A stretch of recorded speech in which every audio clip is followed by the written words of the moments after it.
گناہ ہے کبیرہ گناہ، وہ ہے پیشاب سے احتیاط نہ کرنا.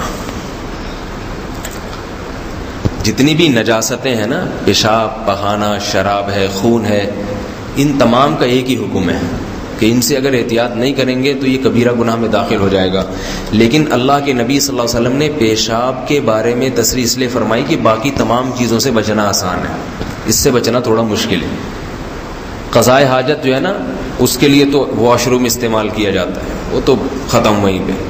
خون نکل گیا، کبھی کبھار ہی ہوتا ہے زخم سے خون نکلا، وہ دھو لیتے ہیں لوگ. یہ پیشاب ایسی چیز ہے کہ اس میں اگر انسان تھوڑا سا غیر محتاط ہو جائے تو ناپاکی حد سے تجاوز کر جاتی ہے، اور انسان اتنا ناپاک ہو جاتا ہے کہ پھر اس کی نماز قبول نہیں ہوتی. تو اس لیے پیشاب سے احتیاط نہ کرنا بھی گناہ کبیرہ ہے. آج کچھ لوگ تو وہم کے مریض ہوتے ہیں، وہ بیت الخلاء میں ایک ایک گھنٹہ بیٹھے رہتے ہیں اور پھر پتہ نہیں کیا کیا نچوڑتے رہتے ہیں بیٹھ کے، اور پھر ان کا بس نہیں چلتا کہ ایگزاسٹ فین لگا لیں وہاں پہ تاکہ خشک ہو جائے استنجا. یہ بھی مبالغہ آرائی ہے، وہم ہے. پھر بعضوں کو قطرے کا شبہ ہوتا ہے، وضو خانے سے اٹھتے ہی نہیں، بار بار کہ پتہ نہیں قطرہ نکل گیا قطرہ نکل گیا. ایک آدمی میں نے دیکھا پچھلے سال، اچھا بھلا صحت مند، وضو خانے میں لوگ وضو کر رہے ہیں، وہ اپنی شلوار دھو رہا ہے، اور شلوار بھی سب کے سامنے وہ جگہ جہاں سے انسان پیشاب کرتا ہے نا، بالکل اس جگہ کو دھو رہا ہے. میں نے کہا بھائی کیا کر رہے ہیں سب کے سامنے؟ کہہ رہے وہم دور ہو جائے تاکہ میرا یہ جگہ پاک کر رہا ہوں، وہم دور ہو جائے. تو یہ وہمی لوگ ہو جاتے ہیں جن کو بار بار یہ قطرہ اور پیشاب، اتنی ٹینشن نہیں لینی چاہیے اس چیز میں. لیکن بعض غیر محتاط بھی بہت ہوتے ہیں. تو میں یہ اس لیے کہہ رہا ہوں کہ جب بھی پیشاب کے بارے میں یہ احتیاط کا بیان سنتا ہوں تو وہمیوں کے فون آنا شروع ہو جاتے ہیں، جس سے بڑا دماغ خراب ہو. تو وہ وہمی جن کو کبھی استنجا کبھی ہوا ہی نہیں، ان لوگوں کا دیکھا ہوگا نا آپ لوگوں نے کہ آدھا گھنٹہ بیت الخلاء سے نکلتے ہی نہیں ہے. خواتین میں یہ وہم بہت ہی زیادہ ہوتا ہے. خواتین ایک گھنٹہ بیت الخلاء وہمی ہو جاتی ہیں کہ پتہ نہیں وہ کوئی قطرہ نہ نکل رہا ہے اور شلوار نہ ناپاک ہو جائے. اور بھی غم ہیں زمانے میں محبت کے سوا، شاعر نے کہا ہے، اور بھی کام ہمیں کرنے ہیں. یہی تھوڑی کہ بیٹھ کے استنجائی خوش کرتے رہو گے. تو لیکن بعض غیر محتاط بھی ہوتے ہیں، واقعی وہ محتاط نہیں ہوتے، تو ان کے بارے میں یہ بات میں کر رہا ہوں، وہمیوں کی بات نہیں کر رہا ہوں. ان کا دنیا میں کوئی علاج نہیں. تو جو غیر محتاط ہوتے ہیں، تو پہلے حدیث سنا دیتا ہوں. 2 حدیثیں اس بارے میں. ایک حدیث رسول اللہ صلی اللہ علیہ وسلم نے فرمایا، استنزہوا من البول فإن عامۃ عذاب القبر منہ. فرمایا پیشاب سے احتیاط برتو، اس لیے کہ اکثر عذاب قبر اسی کی وجہ سے ہوتا ہے، جو لوگ پیشاب سے احتیاط نہیں کرتے. دوسری حدیث، آپ صلی اللہ علیہ وسلم 2 قبروں کے پاس سے گزرے، مشہور حدیث ہے. آپ نے فرمایا کہ ان دونوں کو عذاب قبر ہو رہا ہے، اور فرمایا وما يعذبان من کبیر الا وانہما کبیر. فرمائیے یہ ایسے گناہ ہیں جن کو لوگ بڑا سمجھتے نہیں ہیں، لیکن حقیقت میں وہ بڑے گناہ ہیں. کبیرہ تھا تبھی تو عذاب قبر ہو رہا ہے، صغیرہ پہ تو نہیں ہوتا. فرمایا فکان احدہم اما احدہما فکان یمشی بالنمیمہ. ایک ان میں چغل خور تھا، چغلیاں لگاتا ادھر کی ادھر لڑوانا لوگوں کو. اور دوسرا کان لا یستنزہ من البول، پیشاب سے احتیاط نہیں کرتا تھا. اب پیشاب سے بے احتیاطی کیسے ہوتی ہے؟ ایک تو یہ کہ بیت الخلاء میں بیٹھ کے اتنی اسپیڈ سے پیشاب مار رہے ہیں کہ چھینٹیں اڑ کے اچھی خاصی آ رہی ہیں اور آپ کو اس کی فکر نہیں. اس لیے احتیاط کرنا چاہیے. یہ میں اس لیے کھل کے بیان کر رہا ہوں، اگرچہ حیا کے خلاف ہے، لیکن تعلیم تو بہرحال دینی ہے نا. جب اللہ کے نبی نے دی ہے تو ہم کیوں اس میں حیا کریں؟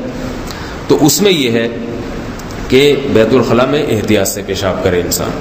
پھر بھی اگر کوئی چھینٹ پڑ جاتی ہے وہ معاف ہے، کیونکہ یہ چھینٹوں کا مسئلہ ایسا ہے کہ اس سے 100% بچنا ممکن نہیں ہے. بعض لوگ اس میں وہمی ہو جائیں گے، وہ چھینٹ ہی پتہ نہیں پڑ گئی اور اسی میں لوٹے کے لوٹے بہاتے چلے جاتے ہیں، پھر لوٹے کی چھینٹ نہ پڑ جائے، پھر ان کو یہ وہم ہوتا ہے. اب کہیں چھینٹ پڑ گئی، پانی ڈالا تو بھی یہ کہ پانی جب فلش پہ لگا ہے تو پھر اس کی بھی تو چھینٹ پڑ گئی ہوگی.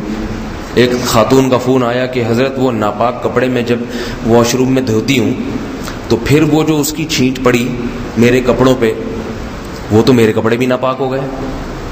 پھر وہ جو میں اپنے کپڑے دھو رہی ہوں پھر اس کی جو چھینٹ پڑی، تو میں نے کہا مجھے ایسا لگ رہا ہے جیسے میں بھی ناپاک ہی ہوں. سب بولتا مجھے وہم ہو رہا ہے بھائی لائن کاٹ دی، میں نہیں افورڈ کر سکتا. پھر دوبارہ ان کا فون آیا، میں نے سمجھایا ایسا نہیں ہوتا، اتنا ٹینشن لے کپڑے دھو تو واش روم میں یہ دیکھو ہی نہیں کہ مجھ پہ چھینٹ پڑ رہی ہے کہ نہیں پڑ رہی، تھوڑا احتیاط سے بس دھو لیں ذرا، پھر بھی پڑ جائے تو معاف ہے وہ. تو پھر فون پھر میں نے کسی اور کا نمبر دے دیا، میں نے کہا وہ مجھ سے بڑے مفتی ہیں، ان سے پوچھا کریں. تو کیونکہ پھر آدمی خود بھی پاگل ہونا شروع ہو جاتا ہے. ایک آدمی کسی نفسیاتی ڈاکٹر کے پاس گیا, کہنے لگا میں پاگل ہو گیا ہوں, میرا دماغ خراب ہو گیا. نفسیاتیوں نے کیا ہو گیا بھائی؟ کہہ رہے میری شادی ہوئی ایک خاتون کی جس کی پہلے سے بچی تھی, اور میرے پہلی بیوی سے ایک بیٹا تھا. تو میرے بیٹے کی اس کی بچی سے جب شادی ہو گئی تو وہ بچی میری ایک لحاظ سے سوتیلی بیٹی بھی ہے اور ایک لحاظ سے بہو بھی بن گئی. پھر جب اس کے بچے ہوئے تو اب اس لحاظ سے دیکھا جائے تو وہ میرا بھتیجا ہے, لیکن اس لحاظ سے دیکھا جائے کہ وہ جو ہے میری بہو کا بچہ ہے تو وہ میرا پوتا ہے, نواسا ہے. پھر جب اس کی شادی میں نے اپنے کزن سے کی تو پھر اس کے جب بچے ہوئے تو اس لحاظ سے تو وہ میرے وہ لگا. تو تھوڑی دیر میں ڈاکٹر نے خدا کے لیے بھاگ جا, میں پاگل ہو گیا ہوں, خدا کے لیے بھاگ جا, مجھے 4 گولیاں مجھے کھانی پڑ جائیں گی. بھائی تو کیا کہہ رہا, کیا باتیں کر رہا, چھوڑ, کون تیرا کیا لگ رہا ہے, کیا لگ رہا ہے, چھوڑ بھاڑ میں ایسے کی تیسے. تو وہمیوں کے جب فون آتے ہیں نا, ایک آدمی نے بیت الخلا سے فون کیا مجھے, غسل خانے سے, واش روم سے سوری, کہہ رہا ہے میں نہا رہا ہوں, مجھ پہ رات غسل فرض ہو گیا تھا, مولوی صاحب تسلی نہیں ہو رہی, مجھے شبہ ہے میری جگہ کوئی خوش نہ رہے. میں نے کہا میں کیا پانی ڈالوں آگے بھائی آپ کا. کہہ رہا ہے مجھے تسلی نہیں ہو رہی, اور یہاں تک کہ نماز قضا ہو گئی, اس کی تسلی نہیں ہوئی مگر اس کو. تو پاگل ہو جاتے ہیں. یہ وضو خانے میں جو گھنٹے گھنٹے لگے, پاگل ہونے کی سائیکی ہونے کی دلیل ہے یہ کوئی تقوی کی بات نہیں ہے.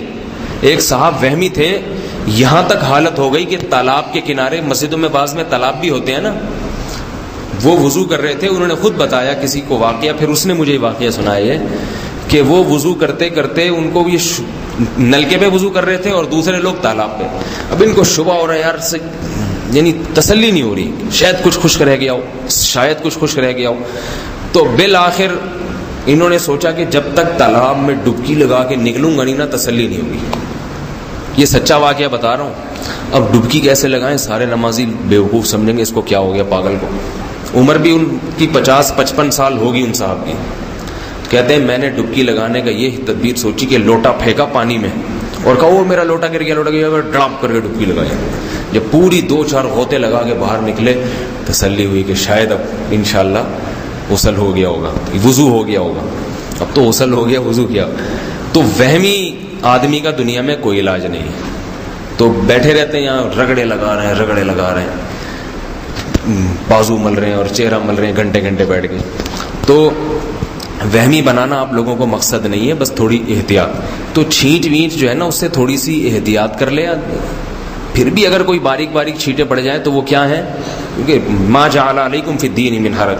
ایک بہت بڑے تابعی تھے, غالباً امام زین العابدین رحمہ اللہ تعالیٰ کا واقعہ ہے کہ انہوں نے جب احادیث سنی کہ پیشاب سے احتیاط برتو, تو انہوں نے یہ کیا کہ ایک شیشے کی بوتل رکھ لی کہ بھئی شیشے کی بوتل میں پیشاب کروں گا تاکہ چھینٹ ہی نہ پڑے.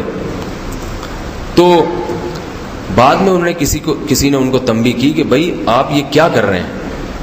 ان کو احساس ہوا, انہوں نے فرمایا کہ لم یفعل ھذا من هو خیر منی, کہ یہ کام جو مجھ سے بہتر تھے, جو زیادہ متقی تھے, محمد صلی اللہ علیہ وسلم, جب انہوں نے نہیں کیا تو میں اگر کر رہا ہوں تو یہ شریعت میں مبالغہ آرائی ہو رہی ہے, مبالغہ ہو رہا ہے. جیسے نارمل لوگ پیشاب کرتے ہیں اسی طرح کر لیا کرو, بس تھوڑی احتیاط کرو, کسی پتھر پہ نہ ہو ایسے ڈائریکٹ کہ چھینٹے ایک دم اڑے, تھوڑی احتیاط کر لو, کوئی نرم زمین تلاش کر لے, یا کوئی ڈھلان تلاش کر لے, کوئی ایسا حساب کتاب.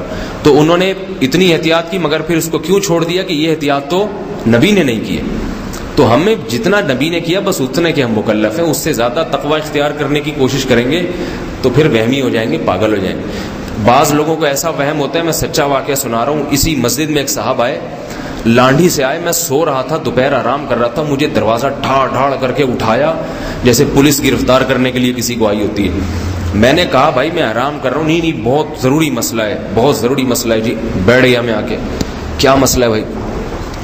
کہہ رہے ہیں وہ لانڈھی سے ایک نوجوان تھا, بالکل پڑھا لکھا لگ رہا تھا. کہہ رہے وہ نا میں نے اپنی بیوی کا نا وہ جو ہے نا میں نے اپنی بیوی کو وہ الفاظ جو ہے نا, جو وہ الفاظ ان کا میرے ذہن میں تصور آیا ہے. میں نے کہا کون سے الفاظ کا تصور آیا؟ کہ وہ الفاظ زبان سے نہیں, وہ بڑے خطرناک الفاظ. میں نے کہا کہ طلاق دے دی ہے کیا؟ او استغفر اللہ. بس یہی تصور آیا ذہن میں, یعنی طلاق کا تصور آیا ذہن میں. ظاہر ہے ایسا آدمی طلاق کیسے نکال سکتا ہے جس کی مفتی کے سامنے نہیں نکل رہی لفظ طلاق پوچھنے کے لیے, بیوی کو کہاں سے نکالے گا وہ؟ تو میں نے کہا وہ نہیں ہوئی. میں نے کہا وہ جو چیز ہے نا وہ نہیں ہوئی. کہہ رہے حضرت مجھے تسلی نہیں ہو رہی, میری زندگی عذاب بن گئی, بار بار میرے دماغ میں طلاق کا تصور آتا ہے, مجھے ڈر لگتا ہے زبان سے نہ نکل جائے, اور اتنا گہرا تصور آتا ہے کہ مجھے لگتا ہے کہیں ہو ہی نہ گئی ہو. میں نے کہا بھائی جا کے کوئی اور کام کرو, اللہ کے بندے, اور بھی ہم ہیں زمانے میں محبت کے سوا, ٹھیک ہے, کوئی کام کرو, ملازمت کرو, کہیں کچھ اپنے آپ کو مصروف رکھو. لیکن نہیں جا رہا تھا وہ, بس مجھے تسلی دے دیں, مجھے فتویٰ لکھ کے دیں. میں نے کہا ایسی فضول چیزیں میں لکھ کے نہیں دیتا, بول کے نہیں دیتا ہوں, تو آپ کو میں نے تھوڑا سا ترس آ گیا اس لیے بول دیا آپ کے سامنے. دھکے دے کے نکالا, بھائی جا معاف کر یہاں سے. پھر اگلے دن فون آیا, حضرت میں بات کر رہا ہوں وہی جو آپ سے ملنے آئے تھے. میں نے کہا پتہ نہیں کون ملنے آئے تھے. کہہ رہے وہ نہیں جس کو وہ چیز ذہن میں بہت آ رہی تھی. تو کہہ رہے, اب میں نے کہا اچھا سمجھ گیا, آپ وہی ہیں جن کے ذہن میں وہ چیز. کہہ رہے ہاں وہ چیز اب پھر آ رہی ہے, مجھے ڈر ہے کہیں طلاق تو نہیں ہو گئی, یعنی وہ چیز تو نہیں ہو گئی, طلاق تو کہاں کہتا ہوں. میں نے کہا آپ کی وہ چیز نہیں ہو سکتی بھائی, آپ زبان سے بھی نکال دو, نہیں ہوگی.